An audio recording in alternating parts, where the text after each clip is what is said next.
네, 오늘은 누가 정복자보다 큰가라는 제목을 가지고 데살로니가전서 3장 3절 4절 말씀을 같이 읽도록 하겠습니다. 데살로니가전서 3장 3절 4절입니다. 네, 오늘 본문 말씀은 제가 특별히 수요성역 공부를 처음 시작을 했습니다. 그래서 관련된 사실 주제여가지고 같이 한번 더 심층적으로 나누고자 이 주제를 뽑았습니다. 그래서 오늘 본문 말씀을 간단하게 보시면 이 3절이 가장 중요한 말씀 중에 하나인데요. 아무도 이 여러 환난 중에 흔들리지 않게 합니다. 우리가 이것을 위하여 세움을 받은 줄 너희가 친히 알리라 이렇게 되어 있는데, 사실은 이 구절이 영어로는 보면은 우리가 환난을 당할 운명에 처해져 있다는 것을 너희가 안다 이렇게 되어 있습니다. 나중에 한번 또 보여드리도록 하겠습니다. 그래서 이 본문의 의미가 우리에게 어떤 의미를 갖는지를 좀 오늘 이야기를 나누는 것이 가장 중요한 목적 중에 하나입니다. 그래서 이것을 보기 위해서 우리가 먼저 쇼펜하우어를 생각해 볼 필요가 있는 것 같습니다. 제가 부산에 갔는데 홍석진 목사님이 마흔에 읽는 쇼펜하우어가 떴다고, 마흔에 읽는 킬케어를 빨리 쓰라고 말씀해 주셨었어요. 그래서 이제 이 마흔에 읽는 쇼펜하우어를 봤더니 제일 첫 페이지에 이렇게 소개가 되어 있습니다. 쇼펜하우어는 모든 인생이 고통이다 이렇게 말을 했대요. 그래서 이 쇼펜하우어는 모든 삶이 의지에 달려있다고 생각했는데 이 의지가 너무 맹목적이야. 너무 맹목적인 의지가 있다 보니까 이 사람이 원하는 그 맹목적 의지를 다 충족시켜 줄 수가 없다는 거예요. 전부 다 충족시켜 줄 수가 없다 보니까 인생은 결국 고통밖에 없다 이렇게 얘기를 했대요. 그래서 이 쇼펜하우어는 심지어 어떻게 생각했냐면요. 면도칼로 자신의 목을 벨지도 모른다는 불안감 때문에 이발사에게서도 면도를 하지 못했대요. 그럼 이거는 거의 정신질환 수준. 하여튼 그랬대요. 그리고 실제로 화재가 날까봐 2층 방에서는 잠을 자지 않았으며 목숨을 지키기 위해 탄환을 넣은 권총을 옆에다 두고 잤대요. 네. 여러분들은 이렇게 살아가는 삶이 행복할 것이라고 생각하시는지요? 그런데 이 마흔에 읽는 쇼펜하우어가요, 너무 많이 팔려가지고 지금 베스트셀러에 지금 이르렀습니다. 그리고 43세가 되던 해에는 베를린에서 콜레라가 퍼지자 프랑크푸르트로 도망가다시피 한 사람이 바로 이 쇼펜하우어였습니다. 쇼펜하우어는 일찌감치 모든 인생이 고통이라는 것을 깨달았습니다. 비슷한 관점에 있는 사람이 하나가 있는데, 종교가 있는데, 바로 불교입니다, 불교. 불교는 이 고진멸도, 고성제, 집성제, 멸성제, 도성제를 말했대요. 그래서 결론적으로 이야기하자면 모든 것이 고통이고, 이 고통의 원인은 집착이다. 이 잘못된 생각에서 결국은 인간은 고통을 당하게 돼 있다. 그리고 이 불교도 역시 이 고통으로부터 어떻게 해소될 수 있는지를 생각을 했대요. 물론 이제 쇼펜하우어도 마찬가지예요. 이 고통으로부터 우리가 어떻게 자유로워질 수 있는지 이 부분에 대해서 이야기를 했고요. 바로 이 부분이 바로 멸성제다. 고통의 소멸, 멸성제고 이게 바로 열반이다. 이렇게 설명을 했대요. 그래서 이 도성제는 고통을 소멸하는 방법인데 그게 8정도의 실천으로 나와 있대요. 8가지 정도가 있대요. 이걸 통해서 이 고통을 제거하려고 하는 이런 것을 이제 말하고 있습니다. 그러면 유대교는 어떨까요? 유대교. 제가 지금 이제 전반적으로 한번 말씀드렸어요. 쇼펜하우어라는 사상가도 있었고, 불교도 있었고, 유대교도 있어요. 유대교는 대표적으로 이 고통에 대해서 다루고 있는 인물이 바로 욥입니다. 욥. 그래서 욥은 가장 중요한 건 뭐냐면 자발적 고통의 선택이 아니라는 점입니다. 그리고 또 하나님께서는 욥에게 어떤 것도 포기하라고 요구하지 않았습니다. 자, 여러분들이 제가 지금 이 이야기를 듣고 혹시 구약 성경에서 하나님께서 믿는 자에게 모든 것을 포기하라고 요구한 것 있으면 찾아보세요. 구약에 혹시 그게 있나? 구약에는 하나님께서 자발적 포기를 요구한 것이 존재하지 않습니다. 그래서 유대인들은요, 그런 사유가 없습니다. 기본적으로. 이게 바로 유대교입니다. 유대교는 엄밀한 의미에서 그래서 기독교와 다르다고 봐야 된다. 이렇게 보는 겁니다. 그래서 여기서 중요한 건 뭐냐면 대표적인 인물이 여기에서는 베드로입니다. 베드로. 기독교에서는 대표적인 인물이 베드로인데 누가복음 9장 23절에 보면 또 무리에게 이르시되 아무든지 나를 따라오려거든 자기를 부인하고 날마다 제 십자가를 지고 나를 따를 것이냐고 하면서 예수님은 모든 것을 포기해야만 하는 것을 선언을 했고 그걸 따르라고 이야기하는 것이 바로 기독교라는 겁니다. 그래서 마태복음 19장 27절에 보면 이에 베드로가 대답을 합니다. 우리가 모든 것을 버리고 주님을 따랐습니다. 우리가 모든 것을 버리고 주님을 따랐습니다. 그런즉 우리가 무엇을 얻을 수 있습니까? 라고 베드로가 질문합니다. 오늘은 이 부분에 대한 구체적인 걸 나누는 것은 아니기 때문에 간단하게 이렇게 말씀을 드리고요. 그래서 제가 여러분들에게 유대교와 기독교의 차이를 간단하게 이렇게 표로 요약을 해서 넣어놨습니다. 유대교와 기독교의 차이를 이 구약과 신약의 차이라고 보셔도 좋을 것 같습니다. 자발적 포기. 유대교는요, 자발적 포기를 명령한 적이 없습니다. 근데 기독교는 모든 것을 포기하라고 자발적 포기를 선언합니다. 시험에 대한 예로 말씀을 드리면 아브라함과 욥이 있습니다. 욥은 모든 것을 포기하고 싶지 않았지만 하나님께서 다 가져가셨어요. 그리고 아브라함은 좀 약간 상황이 다르지만 아브라함도 사실은 비슷합니다. 어떻게 보면요.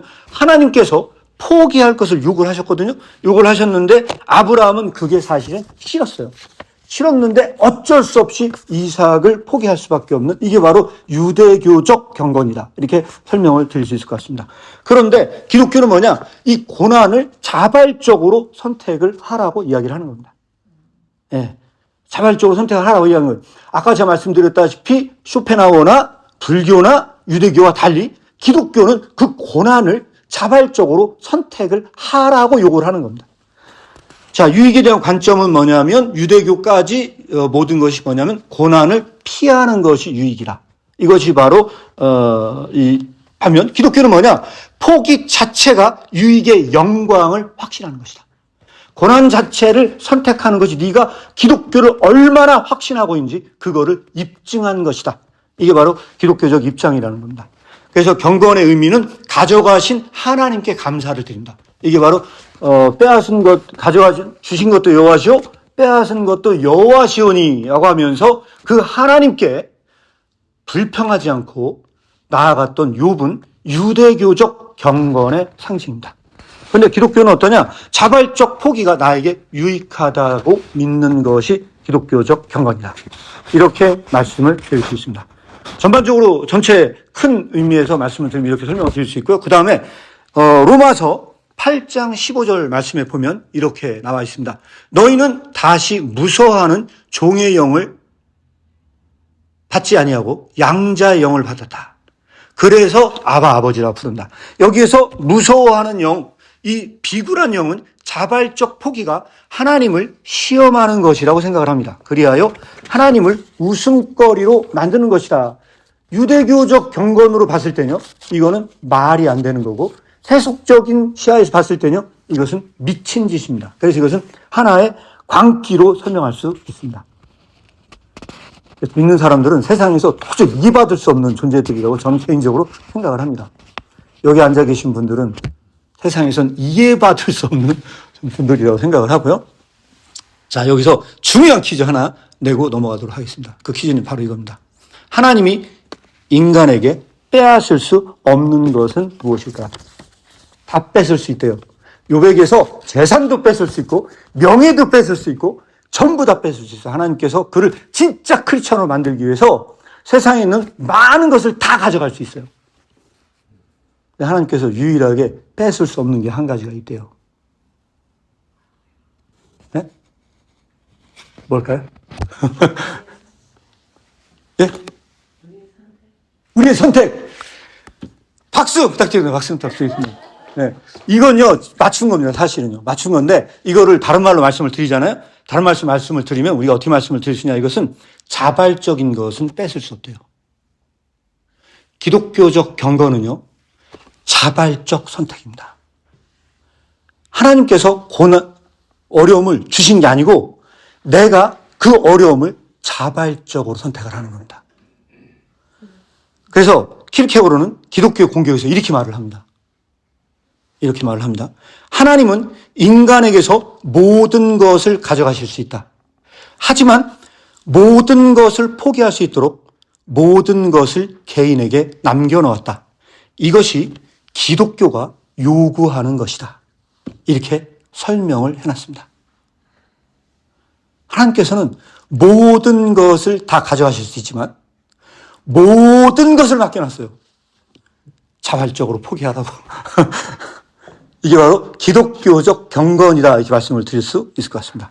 그리고 또 뭐라고 설명하냐면 이렇게 설명했습니다. 그리스도를 따르기 위해 자발적으로 모든 것을 버리는 것. 세상은 이것을 원할 수도 없고 실족하지 않고 들을 수 없다. 이것이 소위 크리스텐덤이 억압하고 싶었던 것이고 말하자면 무시하고 싶었던 것이다. 그 당시에 덴마크 교회가 그 크리스텐덤이 진짜 기독교를 억압하고 싶었던 것은 뭐냐? 바로 이것을 억압하고 싶었고 무시하고 싶었던 것. 그것은 뭐냐면 자발적으로 모든 것을 포기하는 겁니다. 이것을 그 당시 기독교 교회가 무시하고 싶었던 거였대요. 오늘날 우리나라의 한국의 기독교는 어떨 거라고 생각하십니까? 그래서 여러분들에게 중요한 질문을 또 하나 드리도록 하겠습니다. 하나님께서 도저히 가져가실 수 없는 것은 자발적인 것을 가져가실 수 없다. 이렇게 설명을 한 거고요. 그 다음에 무엇이 끔찍한가? 여러분들은 어떤 것이 더 끔찍하다고 생각하십니까? 것으로 결정을 하도록 하겠습니다. 어떤 것이 더 끔찍하냐? 모든 것을 포기했던 순교자가 있었습니다. 모든 것을 포기했던 순교자가 있었는데 그러나 마지막 순간에 치명적인 위험의 순간에 고통스러운 죽음의 순간에 낙담하고 기독교를 부인했습니다. 죽기 직전에 도저히 죽을 수 없어서 기독교를 부인했대요. 비극이죠? 정말 비극적인 겁니다. 여러분들, 이게 큰 비극이냐? 이게 진짜 끔찍한 거냐? 아니면 기독교의 자발적인 것을 포기하는 것을 인정하지 않는 것. 그래서 기독교의 복음을 축복으로 바꾸는 것. 그리하여 기복신앙으로 바꾸고 날마다 성도들을 안심시키면서 기독교를 부인하는 것. 여러분, 이 둘 중에서 이 둘 중에서 어느 것이 가장 끔찍하다고 생각하십니까? 순교자의 죽음 앞에서 그가 기독교를 부인하는 것이 끔찍하다 손들어보세요. 아니면 기독교를 기복신앙으로 바꾸고 날마다 성도님들을 안심시키면서 기독교를 날마다 부인하는 것이 끔찍하다 손들어보세요. 좀 내려주시기 바랍니다. 이게 바로 기독교라고 한다면 덴마크 속담에 이런 말이 나와 있대요. 덴마크 속담에 죄를 짓는 것은 인간적이지만 계속해서 죄를 짓는 것은 악마적인 것이다. 라는 덴마크 속담이 있대요. 이런 식으로 날마다 기독교를 부인하게 하는 것. 날마다 그 성도들을 안심시키면서 예수 그리스도의 고난에 동참하지 못하게 만드는 것. 가장 악마적인 것은 기독교적인 것이 가장 악마적입니다. 이런 의미에서는. 우리는 그렇게 설명할 수 있습니다. 그래서 우리는 뭐라고 결론 질 수 있냐? 세상에서 선이라고 부르는 죄가 더 사악합니다. 가장 선하다고 생각한 것 속에 가장 악한 것이 들어있을 수 있어요. 저는 이것이 지금 현 주소 한국에서 이 기독교 사회에서 벌어지는 일도 비슷하다고 생각합니다. 비슷하다고 생각합니다. 그래서 오늘 우리는 본문으로 다시 들어옵니다. 이 본문은 바로 이겁니다. 아무도 이 여러 환난 중에 흔들리지 않게 하려 합니다. 우리가 이것을 위하여 세움을 받았다. 우리가 환난당하기 위해서 세움을 받았다. 그래서 영어로 여기 보면 For you know quite well that you are destined for them. 이 환난을 당하기 위해서 너희가 운명지어졌다. 이게 바로 오늘 본문의 충격적인 구절입니다. 여기 앉아 계신 모든 크리스천들은 사도 바울이 생각할 때는 뭐냐? 모든 사람들이 그렇게 환난 당하기 위해서 이미 운명이 지어진 자들입니다. 그런데 기독교를 믿는다고 하면서 이것을 돕기 위해서 도피처를 찾으려고 하는 것, 그래서 안심시키려고 하는 것은요, 누구와 똑같냐? 쇼펜하우와 똑같습니다. 불교와 똑같습니다. 이것은 유대교적 경건과 다를 바가 없습니다. 이것은 기독교가 아닙니다. 기독교는 그 환난 당하기로 결단을 하는 겁니다. 마음에 결심을 하는 겁니다. 이게 바로 진짜 기독교고, 이것은 누구의 억압이나 외제적인 강요에 의해서 일어난 것이 아니고, 기독교는 그 결단을 하도록 하나님께서 그 자발적인 것을 그렇게 바뀌어 놓았대요. 그러면 문제는 뭐냐면, 여기까지 딱 하고 가면은 왠지 무시무시할 것 같습니다. 이때 이 환난을 선택한 자들이 얻을 수 있는 그 유익의 영광이 무엇인지, 우리 그거를 말할 수밖에 없고, 예, 무엇이 가장 중요하게 우리에게 유익한 점이 무엇이 있을까요? 예? 예, 적극 얘기해 주시면 감사하겠습니다. 예. 자유와 기쁨! 박수! 부탁드리겠습니다. 맞습니다. 맞습니다. 그래서 오늘 여러분들에게 제가 책을 가져온 것이 바로 킬케울의 복음과 함께 고난을 받으라 제 5장에 이 얘기를 하고 있습니다. 사실은요, 5장에 얘기를 하고 있는데, 지금 말씀하신 내용을 그대로 말씀해 주셔서, 자, 이거를 읽어드리면 이렇습니다. 이 책의 제목이 뭐라고 얘기되어 있냐면요, 이렇게 얘기가 되어 있어요. 환난 당하는 길이 아니라 환난이 길인 기쁨. 이게 바로 여기에 놓인 유익이래요. 자, 그러면 여기서 얘기하는 환난 당하는 길이 아니고 그 환난이 길인 기쁨이 어떤 기쁨이냐라고 하는데, 여기에 중요한 유익이 사실은 두 가지, 여러 가지가 있지만 제가 여러분들이 말씀드리면 두 가지를 꼭 소개를 해드리고 싶습니다. 두 가지를 하나 소개를 해주고 싶은데, 어떤 거냐면요, 환난 자체가 길이라고 믿고 그 길 가는 사람 있잖아요. 그 사람은요, 첫 번째 굉장히 중요한 유익이 하나가 있대요. 그 사람은요, 스타트가 빠르대요. 스타트가 빠르대요. 아마 이 말이 무슨 말인지를 잘 모르실 거예요. 스타트가 빠르대요. 이 스타트가 빠르다는 거를 어떻게 설명할 수 있냐? 어른과 아이의 궁극적 차이래요. 어른은 어떻습니까? 어른은 아이보다 능력이 다 많대요. 아이들은 연약해요. 그럼에도 불구하고 이 아이가 최상의 어른보다 더 큰 능력을 갖고 있는 게 하나가 있대요. 어른은 아이보다 다 잘할 수 있어. 그런데 어른들이 도저히 아이를 따라갈 수 없는 아이만의 능력이 하나가 있대요. 그것을 이 어린 아이에게서 배우래요. 주님께서 가서 그 어린 아이에게 배우라고 얘기를 했대요. 뭘까요? 네? 아이는 어른보다 더 못해요. 잘하는 게 하나도 없어. 능력도 없고 힘도 없고 아무것도 없어요. 그런데 중요한 점은요, 딱 한 가지를 잘한대요. 그래서 정답을 제가 이미 말씀드렸어요. 그게 뭐냐면, 아이는요, 어른보다 뭘 잘하냐? 스타트가 빠르대요.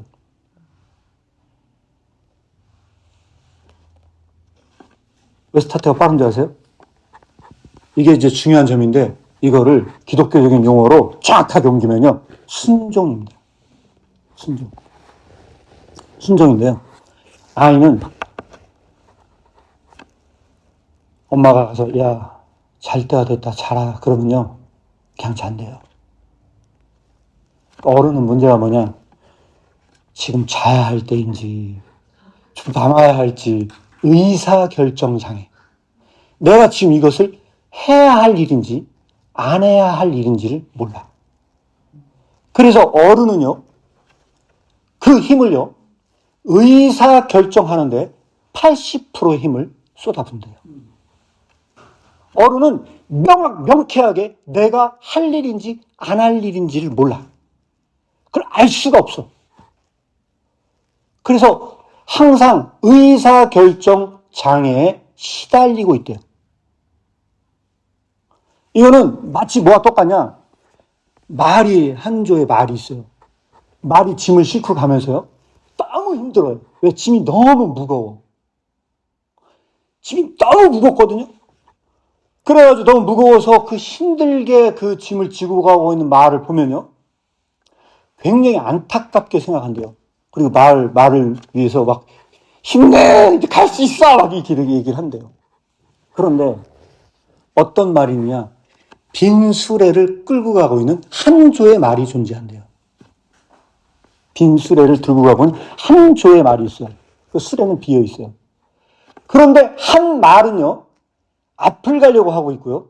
한 말은요, 뒷걸음질 치려고 하고 있어요. 그 대단히 많은 노력을 하고 있거든요. 땀을 뻘뻘 흘리면서 그 말이 노력을 하고 있습니다. 그런데 그 말은 정지 상태에 있어요. 근데 그 수레는 비어 있어요.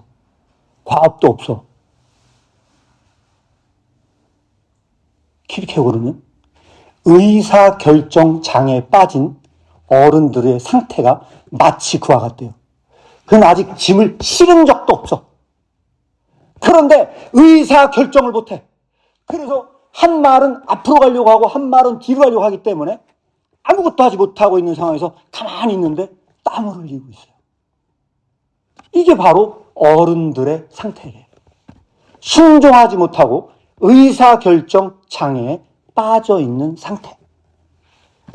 그런데 이게 치명적인 질병인데요. 환난이 길이라고 믿는 사람. 환난 당하는 길, 이 책 제목이 뭐라고 되어 있냐면 환난 당하는 길이라고 되어 있거든요. 환난 당하는 길이라고 말할 때는요. 의심이 끼어든대요. 의심. 어떤 의심이 끼어드느냐? 환난과 길을 분리할 수 있을 것 같은 의심. 의심이 끼어들어요. 그래서 의사결정 장애가 생겨요. 그런데 어차피 내가 가야 될 길이 환난이야. 그냥 그 길 자체가 환난이야. 라고 얘기할 때는요. 의심이 끼어들 수가 없대요. 그래서 스타트가 빠르대요. 순종이 빨라. 바로 이것이 이 길을 걷는 자에게 주어지는 유익이래요. 여러분들은 어떻습니까? 살면서 해야 될 일인지 말해야 될지 의사결정 장애가 있었던 경험이 아마 다 있을 겁니다. 저도 마찬가지고요. 그러나 예수 그리스도의 이 짐을 지고 갈 때 우리가 첫 번째 유익으로 생각할 수 있는 것은 바로 이 어린 아이에게 배울 수 있는 바로 이 순종입니다. 여러분 여기 앉아 계신 모든 분들이 바로 이런 축복을 누리는 여러분들이 되었으면 좋겠습니다. 네, 두 번째입니다. 두 번째인데 이 두 번째 오늘 다는 말씀을 드릴 수 없지만 오늘 여러분들에게 소개시켜 드릴 이 환난 당하는 길이 아니고 이 환난의 길인 예수 그리스도의 이 고난에 동참하는 이 길 가운데 우리가 누릴 수 있는 두 번째 유익이 있습니다. 뭐가 있을까요? 첫 번째는 스타트가 빨라요. 여기에 그래서 우리가 진짜 기쁨이 내재되는 게 하나가 있습니다. 네.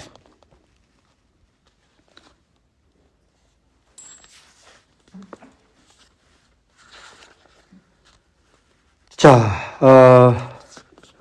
이 책은 이렇게 설명을 합니다.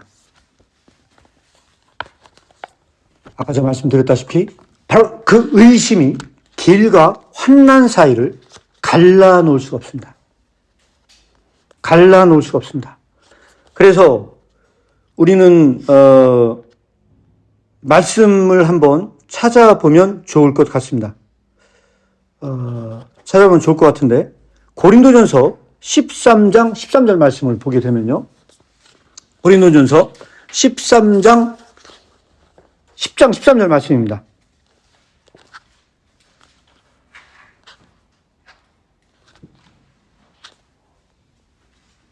자, 혹시 찾으셨으면 한번 누가 읽어보실래요?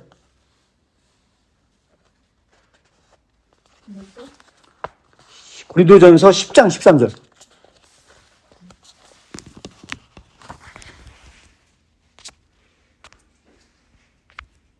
사람이 감당할 시험 받으면 너희가 당하는 것이 없나니 오직 하나님이 믿고사 너희가 감당하지 못할 시험 당함을 허락하지 아니하시고 시험 당할 즈음에 또한 피할 길을 내사 너희로 긍휼히 감당하게 하시느니라. 예, 아멘. 맞습니다. 예, 오늘 마지막으로 이 구절이 얼마나 중요한 구절인지 여러분들과 한번 같이 나누도록 하겠습니다. 그런데 여기서 중요한 게 하나가 있습니다. 우리가 환난 자체가 길이다라고 얘기할 때, 자체가 길이라고 할 때, 거짓 신화가 하나 있대요. 기독교의 가장 큰 거짓 신화. 말도 안 되는 거짓 신화. 이 거짓 신화는 뭐냐면, 처음엔 환난이 맞아.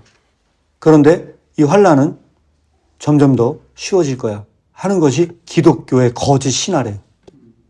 그러면 여러분들이 이 길을 걸으면 이 길은 점점 더 쉬워질까요? 점점 더 어려워질까요?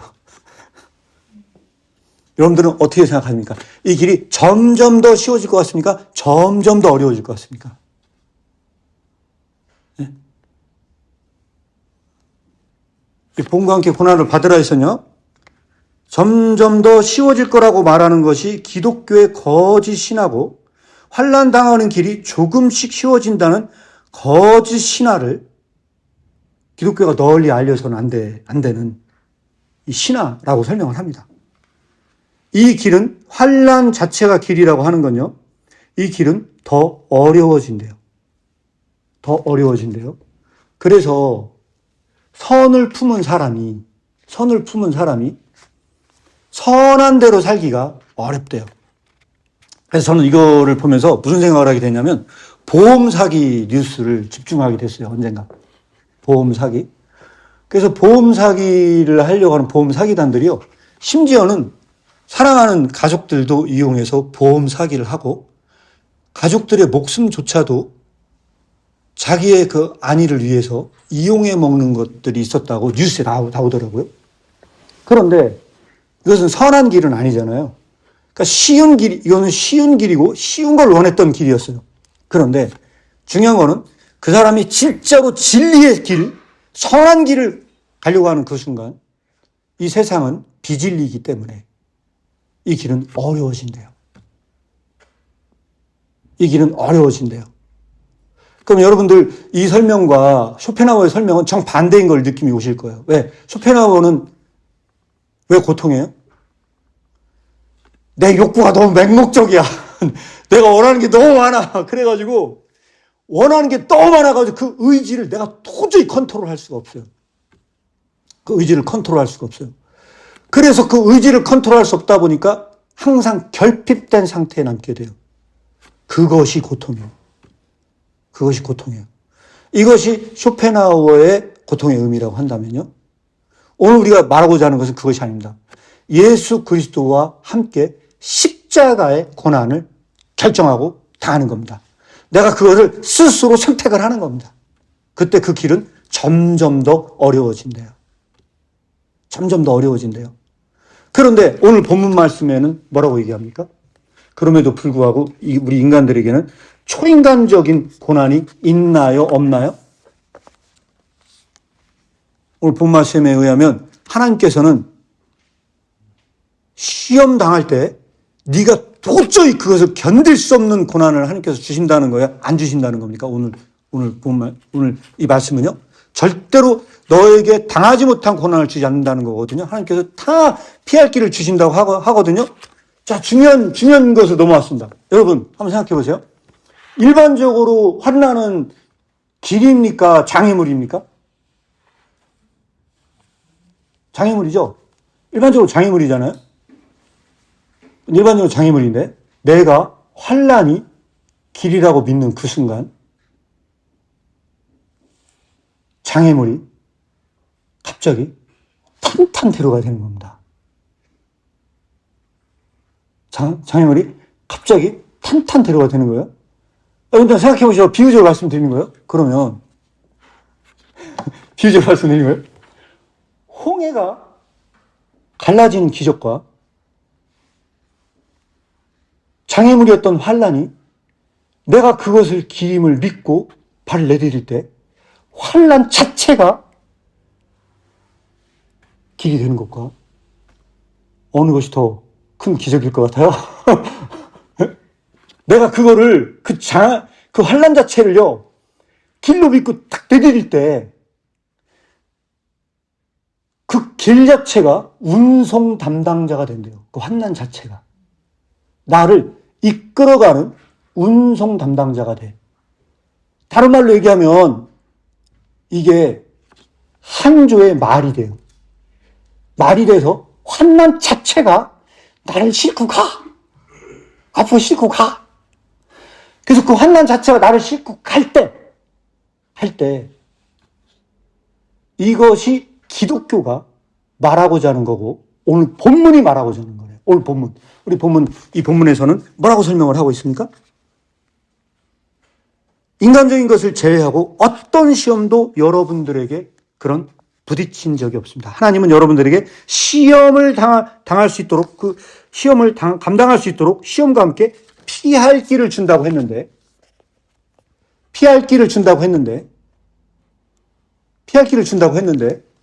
이 책은 그래서 여기서 이렇게 설명을 합니다. 그러나 하나님께서 환난 자체가 길이 되도록 영원전부터 시험을 마련하셨을 때, 하나님은 시험을 견딜 수 있도록 하신 것이 아닌가요? 그 장애물 자체가 길이 되게 한다면, 그래서 환난 자체가 피할 길이 되는 것보다, 환난 자체가 피할 길이 돼요, 그냥. 되는 것보다 시험을 피할 수 있는 더 좋은 길이 어디 있습니까? 좀 이해되세요? 환난 자체가 피할 길이 돼요. 환난 자체가 피할 길이 될 때, 이보다 더 좋은 피할 길이 있을까요? 좀 어렵죠?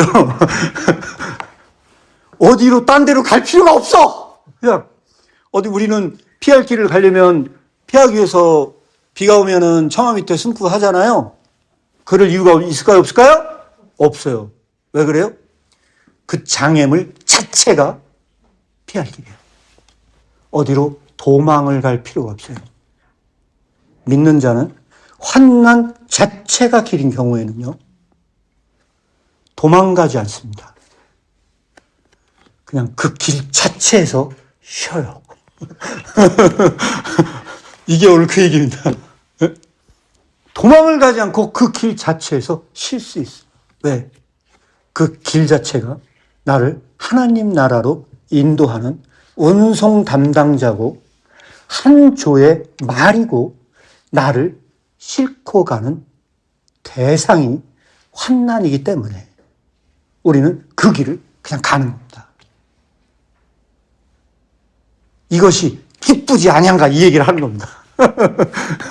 이것이 바로 우리에게 기쁘다는 겁니다. 그런데 여기서 오늘 제목이 설명이 안 됐어요. 그런데 누가 정복자보다 크냐? 누가 정복자보다 크냐? 이때 우리가 고통이나 환난을 적으로 생각하는 사람들이 있어요. 고통이나 환난을 적으로 생각하는 사람들은요, 뭐가 되느냐? 그 환난을 극복했을 때, 그럼 뭐가 될까요? 환난을 극복했을 때 그럼 뭐가 돼요? 그가 환난을 딱 극복하잖아요? 그는 정복자가 돼요. 왜냐하면 그는 그 환난을, 그 고통을 정복했기 때문에 그는 정복자가 돼요. 따라서 환난을 적으로 놓는 건요, 정복자보다 큰 건 아니래요.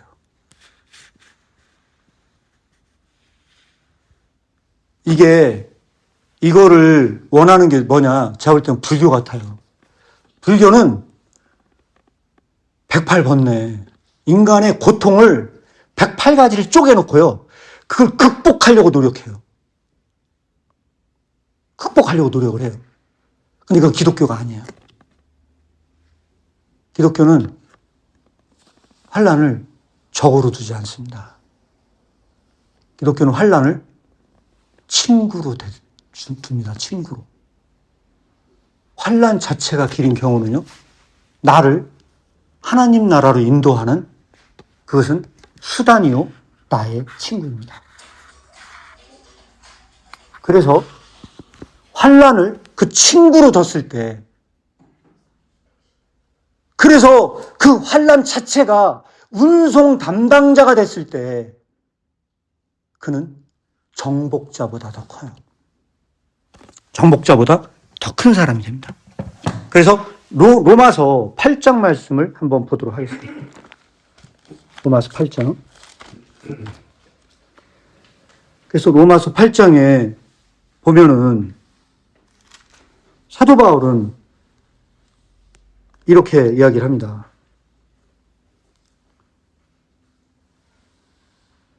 35절부터 보면 누가 우리를 그리스도의 사랑에서 끊으리요? 환난이나 공고나 핍박이나 기근이나 적신이나 위험이냐 칼이랴. 누구도 하나님의 사랑 안에서 끊을 수가 없다. 기록된 바 우리가 종일 주를 위하여 죽임을 당케 되며 도살할 양같이 여김을 받았나이다 함과 같으니라. 그러나 이 모든 일에 우리를 사랑하시는 이로 말미암아 우리는 넉넉히 이긴다.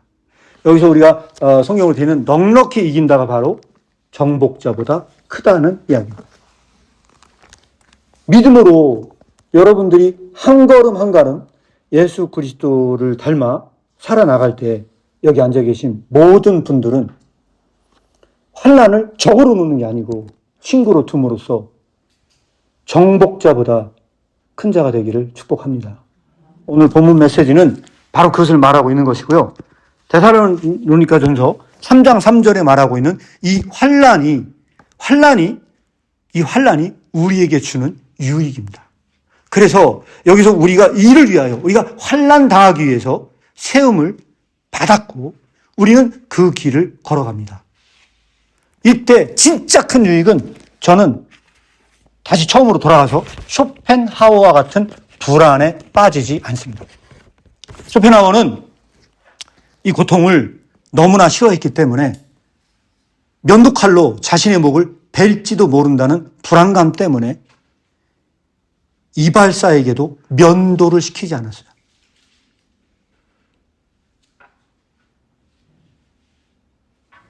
이런 불안감에서 해방되는 유일한 방법은 오늘 본문 말씀입니다. 환난이 길인 것을 믿고 이 유익의 영광을 확신하는 겁니다. 그러면 우리가 갖고 있는 수많은 정치적인 문제를 믿음으로 해결할 수 있으리라 믿습니다. 여기 앉아 계신 모든 분들 믿음 안에서 승리하시기를 축복합니다. 예, 말씀을 마무리하겠습니다.